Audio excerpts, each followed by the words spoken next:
Okay, I'm done with the coughing fit, and I thought about it, and I want to do a part two to this whole concept of dreams because there's so much that I've realized in collecting. I started collecting the dreams of folks starting in 2010 in Jacksonville, and I collected the dreams of people in Los Angeles and in Pittsburgh. And there's something else I want to talk about when it comes to dreams. Sometimes with dreams, we think that we can be the martyrs for somebody else. And that's not right either. So let's talk about that.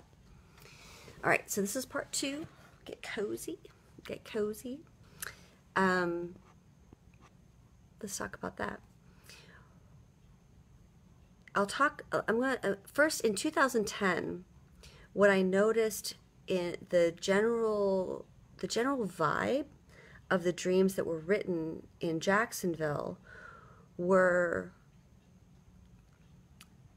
I was never told I was able to ever dream for myself. I always thought of everybody else around me first. And so I thought that I should do what others expect me to be. And that's probably going to ring true for a lot of different people. That's impossible. If you're constantly trying to be what somebody else expects you to be, and I've gone down that road a little bit, it's draining. You lose your center. That conversation inherently never allows people around you to accept you for who you are and really value what you bring to the table or what you really want to do. You know, I mean, it's a beautiful thing to want to take care of your family and want to be able to do all kinds of things. But here's the thing, and this is something that was very difficult for me to learn, but I had to learn it. Sometimes, it's not all the time, because there are some families that are pretty fantastic and they really just want to see you grow. Okay. But there are some families, they don't give a rat's ass about your inherent happiness and all the things that you do in your life to create goodness. All they care about is that you are supposed to be brought into this world to fix all their own issues and make life easier for them. And they don't give one wazoo about what inherently makes you happy, what inherently you're supposed to do, what inherently gives you peace. They're just, they how can I explain this? You're there to be their toady. And if you don't follow what are their values, no matter how screwed up they are, or their needs, then you're done. You don't matter. In that conversation, you say, bye, Felicia. And it's difficult. It's very difficult to do that. But I gotta tell you something. You gotta do it. The next thing I noticed in Los Angeles with the dreams, twofold. I put the dream map up in my studio at West 11 in 2011, and I was around people that, I mean, they could imagine everything. I mean, like, anything and everything was possible, and it was beautiful. You know, the people that came to the studio. And it was just like, yes, to all kinds of amazing things. And they were making it happen. And it was great. But then I put the dream map on Sunset in Echo Park, that was a whole other different conversation. Because LA is interesting. You have these ridiculously abundant families that create children that believe that anything's possible, and they have financial abundance out the wazoo. So, and this is not a bad thing. When you're free from financial constraints, you can think whatever I want to make happen will happen. That's a beautiful thing. There's nothing wrong with that. But I also want to give a voice to the other side of Los Angeles, that were the workers, the people that they're in Los Angeles and they're working for very little. They just came from wherever they came from, and they're the quiet doers of all the things that no one in Los Angeles wanted to actually do. So what did they have to dream? And those were very powerful. Some of the dreams were, I want my child to have the peace that I never experienced, and I'm willing to work with whatever I have to do. I want my child to feel that freedom. Other dreams were, I hope that my husband realizes how much I'm sacrificing in order to make things happen that will be good for our family. I mean, really deep stuff, really heavy things. It was, and I've held on to every single dream. When I went to Pittsburgh and I put the dream map together, this was interesting.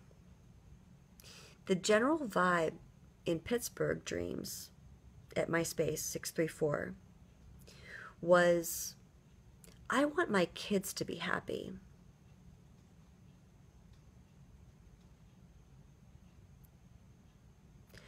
I'm going to do whatever it takes to make my kids be happy.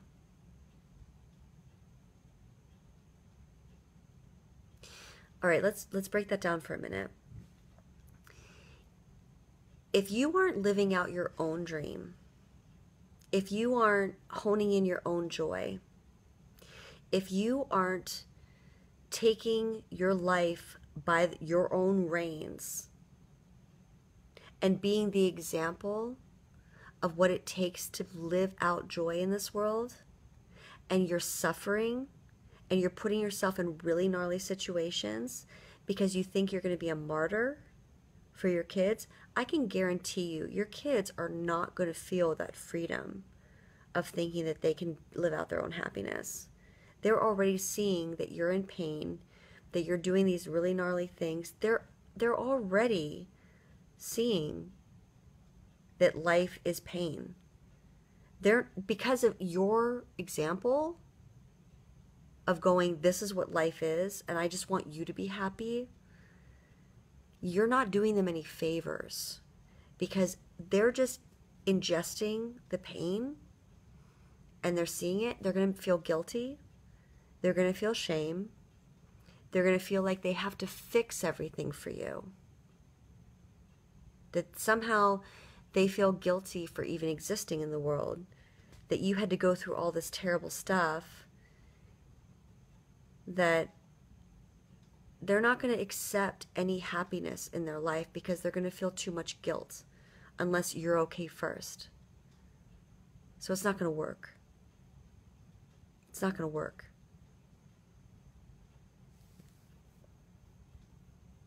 I'm interested to seeing what Nashville has to talk about with dreams. I'm really interested in seeing what people write. Nashville has been such an amazing place for me. Let me tell you some stories about Nashville. Even just today, all right?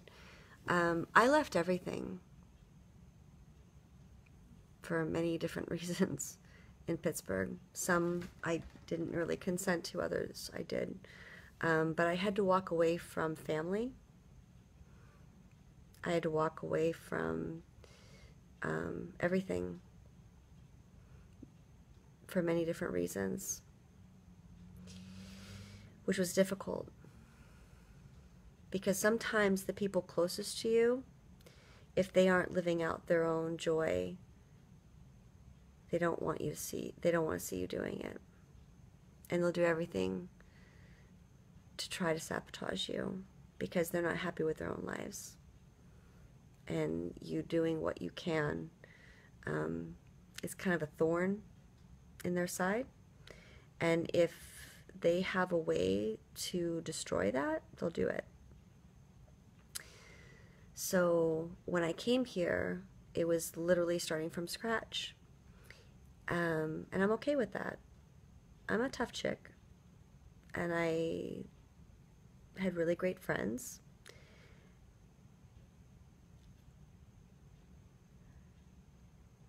With Nashville, even today, I had a few cents short of something that I needed to have. And this woman at the counter said, "Girl, I got you. Don't even worry about it."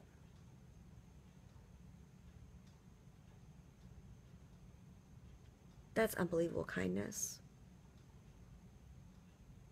That raises you up in the world and makes you feel good, and you want to pay it forward to other people.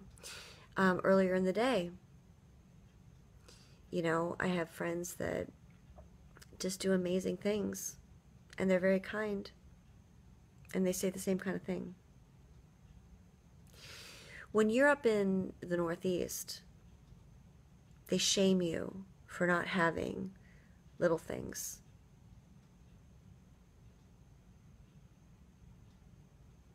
But they don't realize that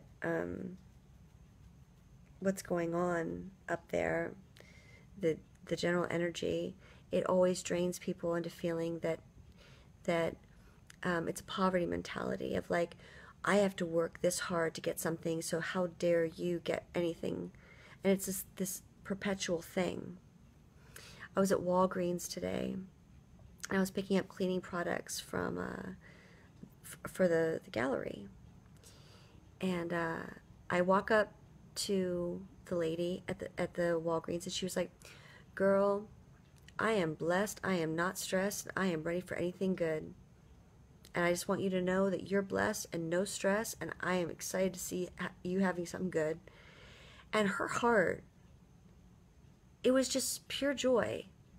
And she was just wanting to put out good in the world and just speak these amazing things. At the Walgreens. When I would go to the Walgreens in Pittsburgh, oh my God. It was like total, like, what do you want? What do you need? Boo. Boo. And here in Nashville, she's like, "I got you, I got him," and she looked at a homeless person behind me. And she said, "You need to go to the bathroom, don't you? Because this gentleman truly needed to go." And clearly no one was letting him go. She goes, "I got you. I got you. You just hold on a second. I got you. You're going to be blessed today."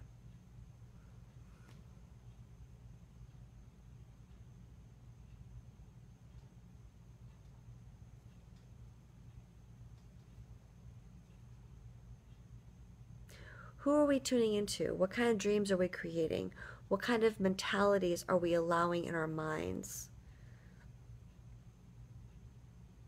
What kind of imagination that we can create in the world? Do we want other people to suffer because we've suffered? I don't. And I tell you what, y'all are lucky that I don't want other people to suffer like I've suffered, because the world would be shitty.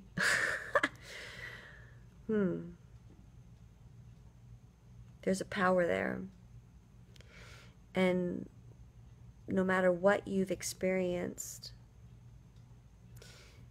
turning it upside down, you may have experienced really terrible things in your life. You may have experienced trauma, pain, isolation, sabotage, betrayal, all kinds of things. But the power is with the dream and the dream map is imagining, taking all that, and instead of going, because I had to experience that, I want other people to experience it. That's weakness. That's weakness. That's bullshit. When you take all that you've experienced that tends to be on the negative side, and you go, I don't want anyone else to experience that, and I want to put out in the world that which I didn't receive. There's the power. And then anything that you do when you're in that intent, the world's yours in all kinds of different ways under God. All right, I'm officially done. I hope you guys have a wonderful night. I'm grateful to know all of you guys on Facebook and beyond. I'm really glad to connect and just share some stuff. So onwards and upwards. I'll see you guys soon. Bye.